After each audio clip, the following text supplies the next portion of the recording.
La haula wa la quwwata illa billahil aliyyil azim. Inna Allaha yaghfiru dzunuba jami'a. Al-ayat sadaqallahul azim. Hadirin hadirat bapak-bapak, ibu-ibu, as-saimin, as-saimat, rahimakumullah.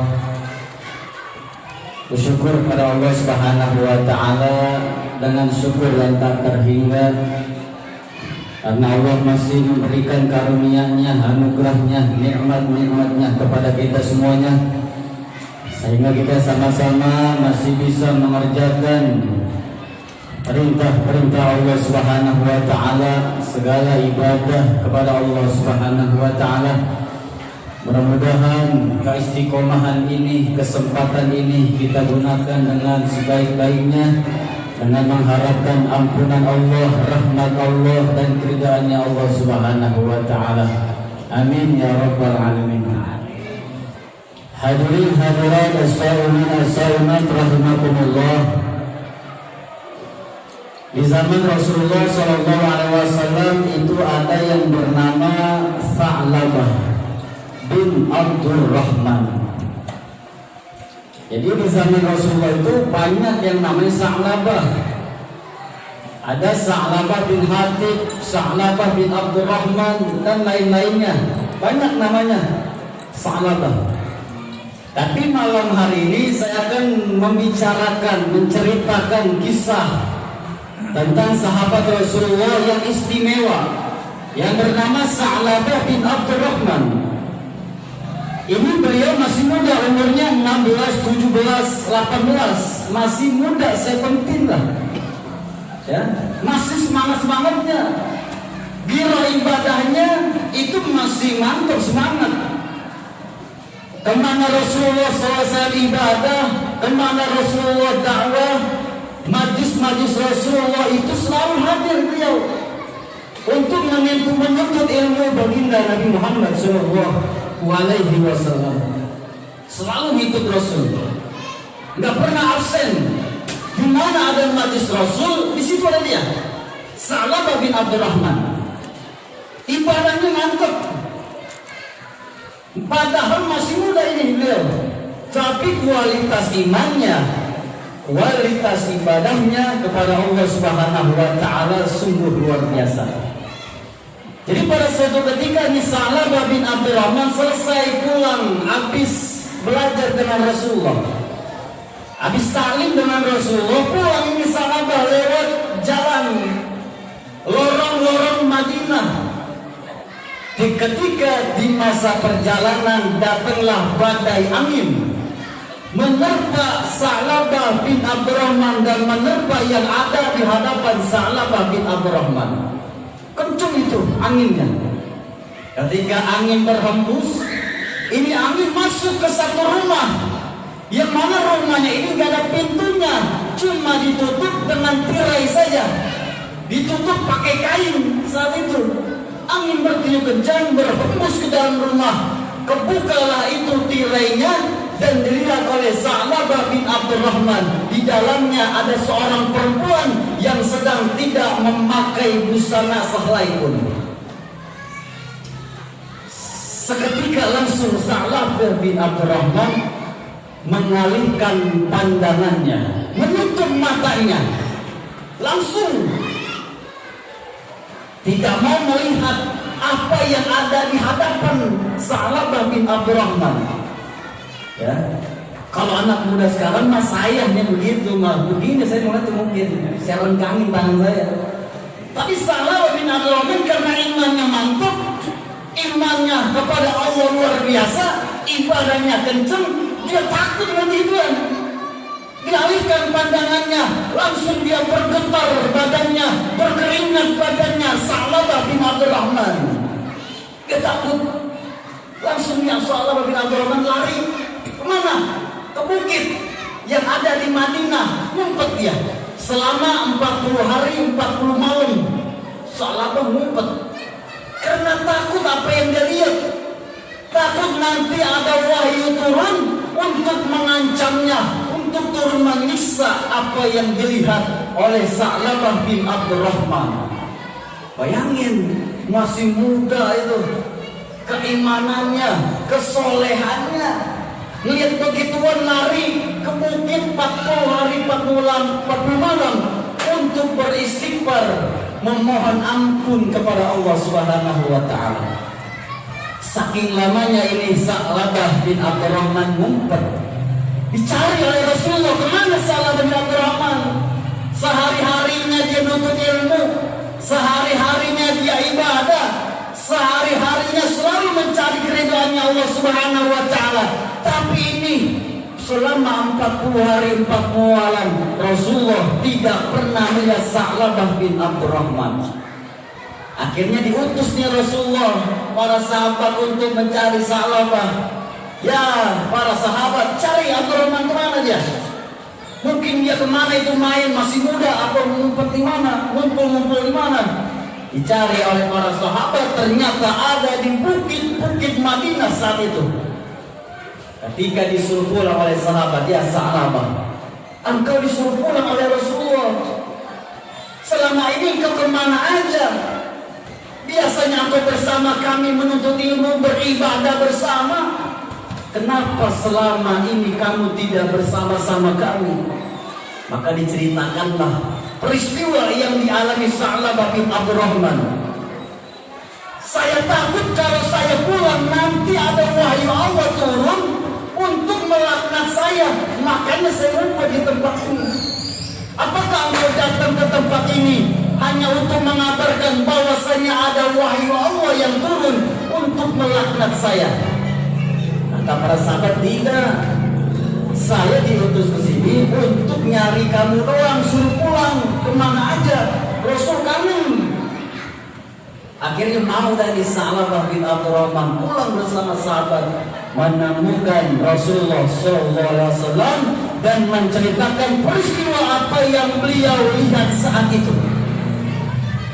Di hadapan Rasulullah menangis Sa'labah bin Abdurrahman, minta ampun kepada Rasulullah, minta ampun kepada Allah, sujud di bawah kaki Rasulullah SAW.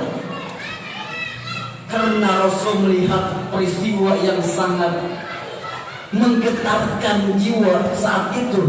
Kemudian Rasulullah memberikan satu amalan kepada Sa'labah bin Abdurrahman. Wahai Sa'labah, aku telah mendengar peristiwamu. Aku meminta ampunan kepada Allah. Maka aku berikan satu doa amalan.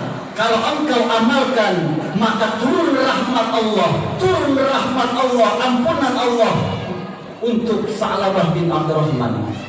Apa amalan doa tersebut? Rabbana atina fid dunya hasanah wa fil akhirati hasanah wa qina azabannar. Ini doa udah masyhur nih di kalangan kita. Semua udah hafal doa sapu jagat. Rabbana atina fid dunya hasanah wa fil akhirati hasanah wa qina azabannar. Setelah diberikan satu amalan oleh Rasul, pulang Sa'labah bin Abdurrahman untuk mengamalkan doa dari Rasulullah. Diamalkan setiap doa dibaca, setiap sholat dibaca, setiap waktu dibaca, setiap kesempatan dibaca. Ini doa dari Rasulullah SAW. Ketika diamalkan, ini Rasul nggak melihat lagi Sa'labah datang ke majlis, nggak datang lagi ke masjid. Ada apa ini Sa'labah bin Abdurrahman ngumpet lagi, nggak kelihatan lagi.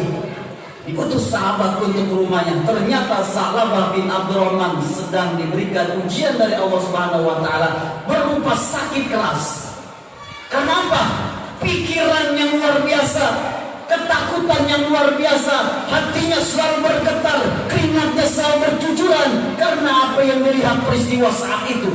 Masih bertenang pikirannya, masih bertenang hatinya, sehingga dia jatuh sakit tuh Sa'labah bin Abdurrahman.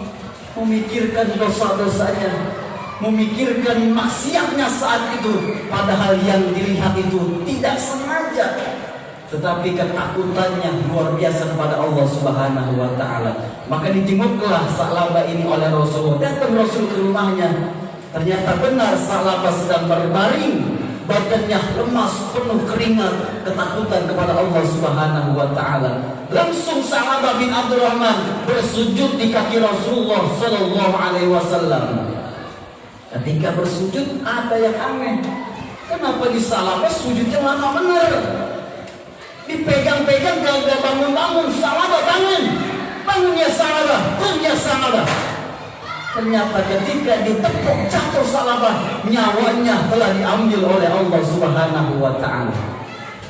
Dalam keadaan sujud di depan baginda Rasulullah SAW, turun malaikat Jibril memberikan berita bahwasanya taubatnya Sa'labah, ampunannya Sa'labah diterima oleh Allah Subhanahu wa ta'ala.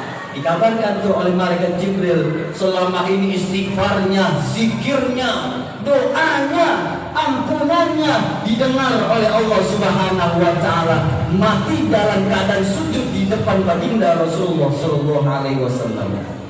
Maka dibereskanlah di jenazahnya, diurusin jenazahnya di Sa'labah bin Abdurrahman, dimandikan, disolatkan, dikafankan, kemudian dikuburkan oleh baginda Rasulullah dan bersama para sahabat lainnya.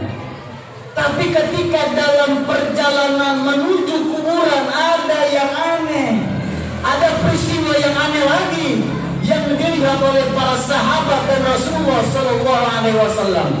Ketika Rasul berjalan menuju kuburan, Rasul berjalan tidak seperti biasanya, tetapi Rasul berjalan menjinjit, berjalan di atas jari-jarinya, berjinjit.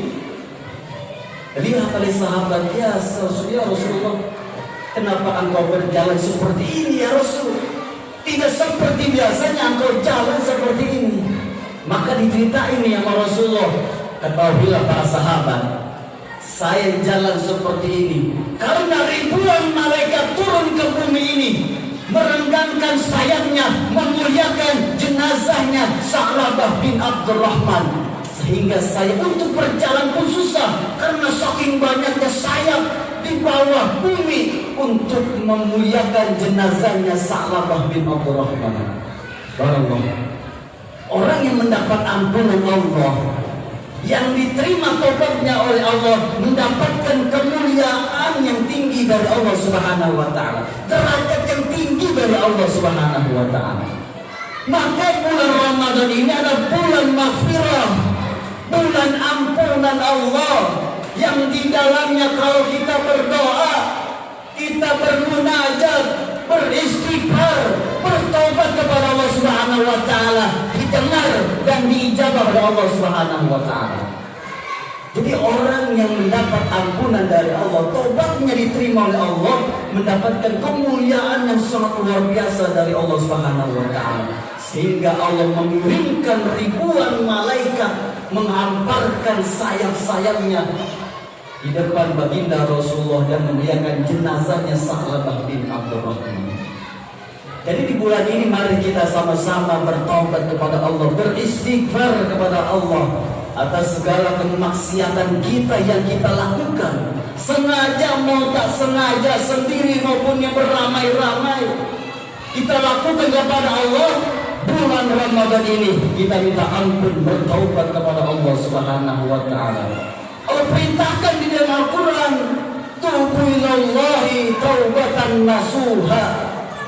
Bertobatlah engkau kepada Allah, kembalilah engkau kepada Allah dengan taubat yang sungguh-sungguh, bukan taubat yang main-main.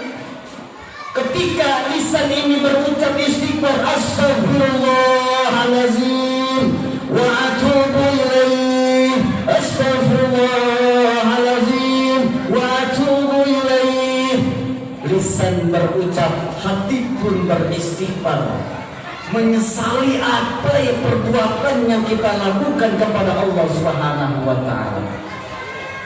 Jadi dua perbuatan ini, ketika lisan berucap, hati menyesal. Kebanyakan dari kita ketika kita melakukan maksiat, kesalahan kepada Allah, cuma dari lisan kita saja, hati tidak menyesal. Ketika kita berbuat maksiat misalnya, kita langsung beristighfar sama Allah, kita sujud kepada Allah, dan dalam hati kita menyesali, menangis mata kita, menyesali perbuatan apa yang kita lakukan kepada Allah Subhanahu wa ta'ala. Itu namanya taubatan nasuha, taubat yang sungguh-sungguh. hati menyesalkan, lisan pun beristighfar minta ampun kepada Allah Subhanahu wa taala. Ketika Nabi Muhammad SAW berkata, "Ya ayyuhan nas, tubu ilallah fastaghfiruh." Ini berucap nih, berkata Rasulullah, wahai manusia. Di sini tidak dikatakan wahai manusia beriman, bukan orang-orang Islam, bukan orang-orang Muslim, bukan orang-orang yang beriman saja, tapi seluruh manusia. Ya ayyuhan nas, baik dia beriman maupun tidak beriman, baik dia Muslim maupun dia non-Muslim, diingatkan oleh Rasulullah agar kembali kepada Allah Subhanahu wa taala dan beristighfar, menyesali perbuatan-perbuatan yang kita lakukan, kemaksiatan kepada Allah Subhanahu wa taala. Mudah-mudahan dari kisah tersebut kita ambil hikmah. Setiap kita melakukan kesalahan, setiap kita melakukan kemaksiatan, langsung kita buru-buru datang kepada Allah, minta ampun dan bertaubat kepada Allah Subhanahu wa taala. Menyesali, kita berjanji tidak akan mengulangi dosa yang sama kepada Allah Subhanahu wa taala. Di bulan Ramadan ini, mudah-mudahan segala doa-doa kita, hajat-hajat kita, istighfar kita dan taubat kita diterima oleh Allah Subhanahu wa taala, sehingga kita akan mendapatkan maghfirah, ampunan dari Allah Subhanahu wa taala, rahmat kasih sayangnya Allah Subhanahu wa taala, dan keridhaannya Allah Subhanahu wa taala. Amin ya rabbal alamin. Assalamualaikum warahmatullahi wabarakatuh.